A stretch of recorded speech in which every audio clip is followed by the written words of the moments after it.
नमस्कार दोस्तों, स्वागत है आपका एग्जाम 300 फाइट फॉर ग्लोरी में। आज हम भारत पर अरबों का आक्रमण, इससे संबंधित जितने भी प्रीवियस ईयर क्वेश्चन पूछे गए हैं उनको देखेंगे। तो शुरू करते हैं। पहला क्वेश्चन है, हिंद या भारत की जनता के संदर्भ में हिंदू शब्द का प्रथम बार प्रयोग किसने किया था? तो प्रथम बार भारत की जनता के लिए हिंदू शब्द का प्रयोग अरबों ने किया था। ईरानियों ने इस देश को हिंदुस्तान कहा, यानी कि भारत को, तथा यूनानियों ने इसे इंडिया कहा। हिंद भारत की जनता के संदर्भ में हिंदू शब्द का सर्वप्रथम प्रयोग अरबों द्वारा किया गया था। अगला प्रश्न है, भारत पर पहला मुस्लिम आक्रमण किस वर्ष हुआ? तो भारत पर पहला पहला मुस्लिम आक्रमण जो पूछे तो वो 636 से 637 ईस्वी में हुआ था। और ये जब हुआ था, ये हुआ था मुंबई के निकट थाने पर। और उस समय खलीफा जो था वो था उमर। मगर ये आक्रमण असफल रहा था। तो पहला मुस्लिम आक्रमण पूछे तो हो जाएगा 636 से 637 ईस्वी में। तो इनमें से कोई भी ऑप्शन नहीं है, तो हो जाएगा इनमें से कोई नहीं, डी ऑप्शन। और अगर पूछे कि भारत में पहला सफल आक्रमण, तो पहला सफल आक्रमण जो था वो हुआ था 712 ईस्वी में मोहम्मद बिन कासिम के द्वारा। तो ना ही इसमें 712 ईस्वी है और ना ही 636 है, तो इसलिए इसका आंसर हो जाएगा इनमें से कोई नहीं। अगला क्वेश्चन है, मोहम्मद बिन कासिम द्वारा सिंध की विजय कब हुई? तो मोहम्मद बिन कासिम ने सिंध पर आक्रमण किया था 712 ईस्वी में।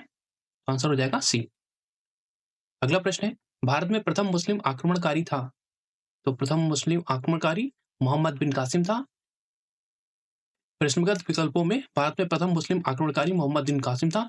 जो भी ऑप्शन दिए गए हैं इनमें से सबसे पहले आक्रमण किया था मोहम्मद बिन कासिम ने 712 ईस्वी में।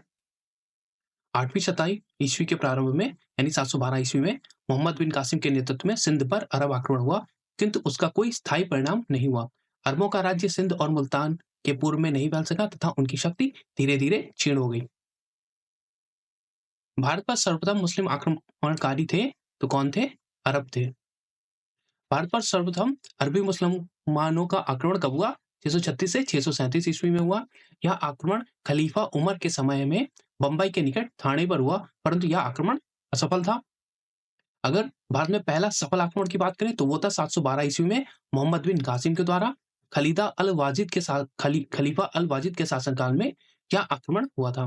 कासिम के आक्रमण के समय सिंध का शासक कौन था? दाहिर था। तो मोहम्मद बिन कासिम ने किसको हराया था? राजा दाहिर को हराया था।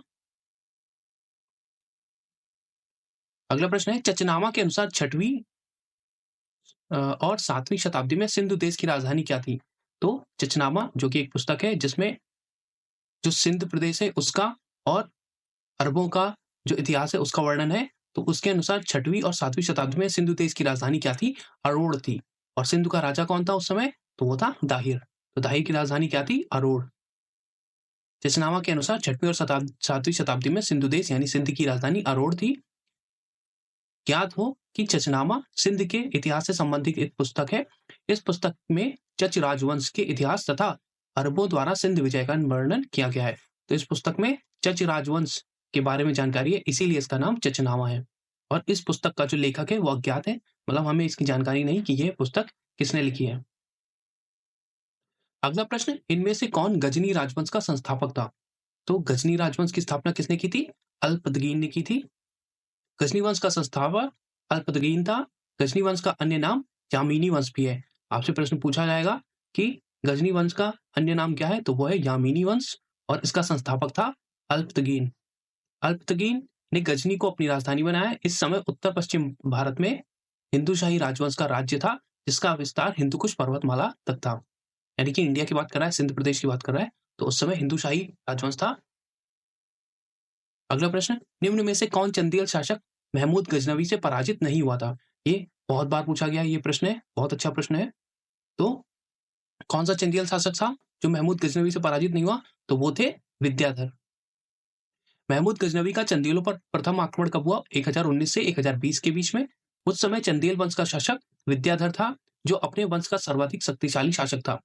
मुस्लिम स्रोतों से पता चलता है कि विद्याधर एवं महमूद गजनवी के बीच किसी नदी के किनारे भीषण युद्ध हुआ, किंतु इसका कोई परिणाम न निकला। इस युद्ध में विद्याधर ने राजनीतिक सूझबूझ का परिचय देते हुए युद्ध स्थल उपयुक्त न होने के कारण रात्रि के अंधेरे में अपनी सेना को हटा लिया। महमूद गजनवी भी लौट गया इसको देखकर। इस प्रकार विद्याधर अकेला ऐसा हिंदू शासक था जिसने मुसलमानों का सफलतापूर्वक प्रतिरोध किया। मुस्लिम लेखकों ने उसे तत्कालीन भारत का सर्वाधिक शक्तिशाली शासक बताया। विद्याधर ने कुछ हिंदू राजाओं का एक मित्र संघ बनाया, जिसका मुख्य उद्देश्य कन्नौज के शासक राज्यपाल को सजा देनी थी। और ये कन्नौज के शासक राज्यपाल को क्यों सजा देना चाहते थे? क्योंकि जो ये राज्यपाल था, जब महमूद गजनवी ने मथुरा और वृंदावन में जब आक्रमण किया था और वहां के मंदिरों को तोड़ा था और वहां को लूटपाट करी थी, तो ये जो राज्यपाल था, वहां का जो शासक था मथुरा और वृंदावन का, तो ये क्या हुआ था, ये अपना राज्य छोड़ के ही भाग गया था। इसने कायरता दिखाई थी। तो इसलिए ये इन विद्याधर और उसने कई जो हिंदू राजाओं को मिला के मित्र संघ बनाया और उसने कहा कि इसको दंड देना चाहिए क्योंकि इसने अपने धर्म का पालन नहीं किया और अपना राज्य छोड़कर भाग गया। इन राजाओं ने राज्यपाल पर आक्रमण किया और उसकी हत्या कर दी। अगला प्रश्न है, महमूद गजनवी का दरबारी इतिहासकार कौन था? तो गजनवी का दरबारी इतिहासकार कौन था? वो था उतबी। और इसने कौन सी पुस्तक लिखी है? तो उतबी की प्रसिद्ध पुस्तक है किताबुल यामिनी, या जिसका दूसरा नाम है तारीख ए यामिनी। शाहनामा का लेखक फिरदौसी किसके दरबार से संबंधित था? तो शाहनामा का लेखक जो फिरदौसी है, वो किसके दरबार में था? वो था महमूद गजनवी के। आपसे प्रश्न ये भी पूछा जाएगा कि शाहनामा का लेखक कौन है? फिरदौसी है। और किताबुल यामिनी या तारीख ए यामिनी की रचना किसने की है? वो करी है उतबी ने। अगला प्रश्न, पुराणों का अध्ययन करने वाला प्रथम मुसलमान था? तो वो थे अल बरूनी। पुराणों का अध्ययन करने वाला प्रथम मुसलमान अल बरूनी था। उसका जन्म 973 ईस्वी में हुआ था और कहाँ हुआ था? खीवा, जो कि प्राचीन ख्वारिज्म देश है, इसका जन्म ख्वारिज्म में हुआ था 973 में। वह महमूद गजनवी के साथ भारत आया था। तो महमूद गजनवी के साथ भारत कौन आया था, ये पूछा जाता है। तो आया था अल बरूनी। वह मात्र इतिहासकार ही नहीं था, इसके अलावा इसको जो ज्ञान था वो किस किस क्षेत्रों में था? खगोल विज्ञान में, भूगोल में, तर्कशास्त्र में, औसत विज्ञान में, गणित तथा धर्म में। और उस समय इन सभी साइंस स्ट्रीम्स में इंडिया बहुत टॉप पर था। तो इसलिए ये यहाँ इंडिया आया और इसने ये सारी जो विद्याएं इनको सीखा, उनमें गहन अध्ययन किया, अनेक संस्कृत रचनाओं का उपयोग किया, जिसमें ब्रह्मगुप्त, बलभद्र और वराहमिहिर की रचना विशेष रूप से उल्लेखनीय है। इसने इन सबका पठन पाठन किया।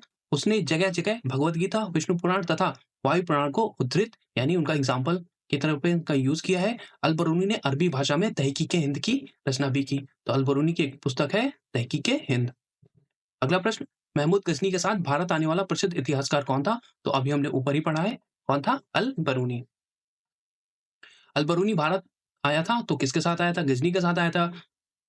कौन सी शताब्दी में? 11वीं शताब्दी में।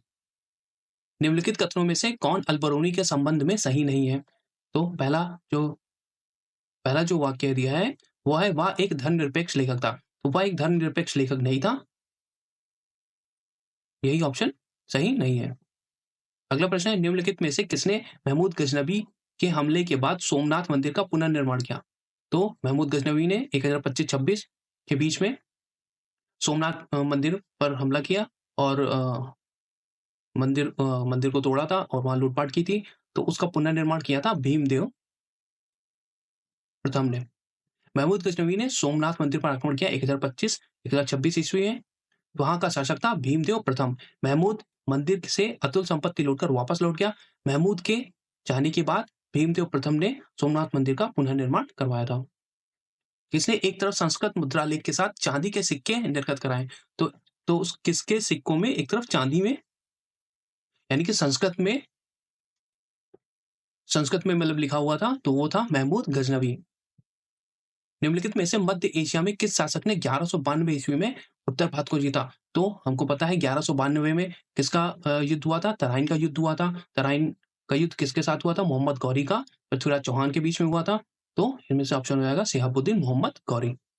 मध्य एशिया के शासक शिहाबुद्दीन मोहम्मद गौरी ने 1192 ईस्वी में उत्तर भारत को जीता।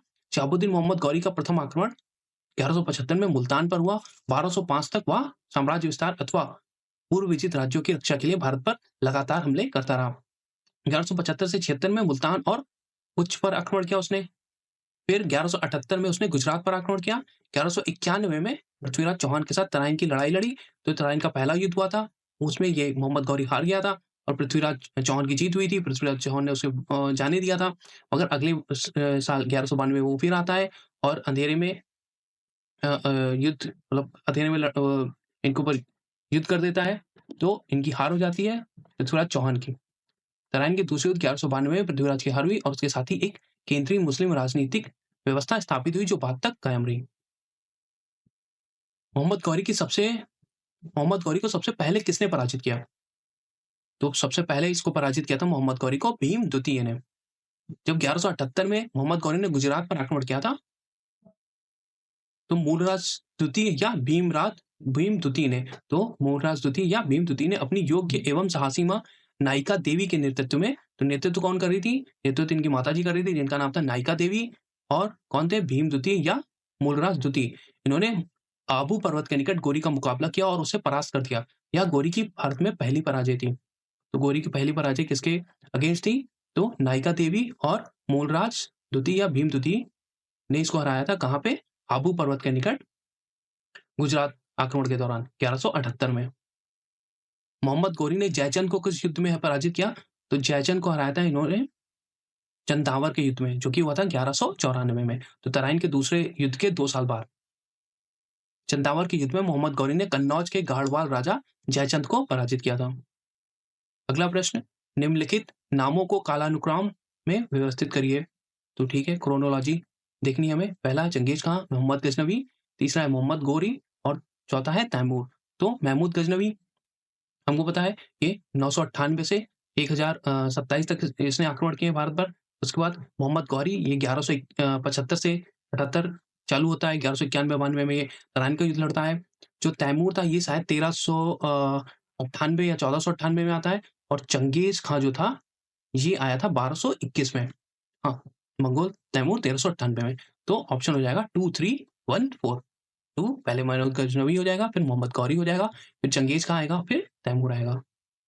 तो देख सकते हैं 998 से 1027 तक महमूद गजनवी ने भारत पर 17 बार आक्रमण किया। ये भी कई बार पूछा गया है महमूद गजनवी ने भारत पर कितनी बार आक्रमण किया? तो 17 बार। फिर मोहम्मद गौरी का पहला आक्रमण 1175 में हुआ। फिर चंगेज खां आक्रमण इसने किया नहीं था, बट ये सिंध की बाउंड्री तक आ गया था। ख्वारिज्म शाह की मृत्यु के बाद ये उसका पुत्र था उत्तराधिकारी जलालुद्दीन मंगबरनी, ये दिल्ली की तरफ आ गया था, बट तब शायद इल्तुतमिश था, और इल्तुतमिश ने इल्तुतमिश से जलालुद्दीन मंगबरनी ने इल्तुतमिश से शरण मांगी, बट उसने कहा कि हम तुमको शरण नहीं देंगे क्योंकि चंगेज खां फिर यहाँ पे आक्रमण कर देगा। तब इंडिया में सल्तनत काल चल रहा था, तो इस वजह से चंगेज खां ने मतलब इस पे इंडिया पे आक्रमण किया नहीं। अगली बार फिर आता है नसीरुद्दीन के शासनकाल में मंगोल सेनानायक तैमूर ने 1398 में भारत पर आक्रमण किया था और वो तख्ते ताउस वगैरह ले गया था। अगला है किस मुस्लिम शासक के सिक्कों पर देवी लक्ष्मी की आकृति बनी है? तो किसके में बनी थी? मोहम्मद गौरी के सिक्कों पर देवी लक्ष्मी की आकृति बनी है। मोहम्मद गौरी के सिक्कों पर देवी लक्ष्मी की आकृति बनी है और दूसरी तरफ कलमा यानी अरबी भाषा में लिखा हुआ है। भारत में मोहम्मद गौरी ने किसको प्रथम अक्ता या इक्ता प्रदान किया था? तो जो इक्ता प्रथा होती थी, तो सबसे पहले भारत में मोहम्मद गौरी ने किसको दिया था? तो सबसे प्रथम इक्ता दिया था कुतुबुद्दीन ऐबक को। गौरी की विजयों के बाद शीघ्र ही उत्तर भारत में अक्ता या इक्ता प्रथा स्थापित हो गई। 1192 से 1206 ईस्वी तक कुतुबुद्दीन ऐबक ने गौरी के प्रतिनिधि के रूप में उत्तरी भारत के विजित भागों का प्रशासन संभाला। इस अवधि में ऐबक ने उत्तरी भारत में तुर्की शक्ति का विस्तार भी किया। तो गौरी ने क्या किया? जो भी प्रदेश जीते थे उनका जो कमांडर है वो कुतुबुद्दीन ऐबक को बना दिया था और वो वापस चला गया था। अगला प्रश्न है, मोहम्मद गौरी के किस दास ने बंगाल एवं बिहार पर विजय प्राप्त की? तो कौन था वो? था बख्तियार खिलजी। इसी ने ही नालंदा जो यूनिवर्सिटी थी उसको भी चलाया था बख्तियार खिलजी ने। नालंदा विहार का विध्वंस किसने किया था? तो किया था बख्तियार खिलजी ने। तो ये कुछ इंपॉर्टेंट प्रश्न थे। वीडियो देखने के लिए थैंक यू।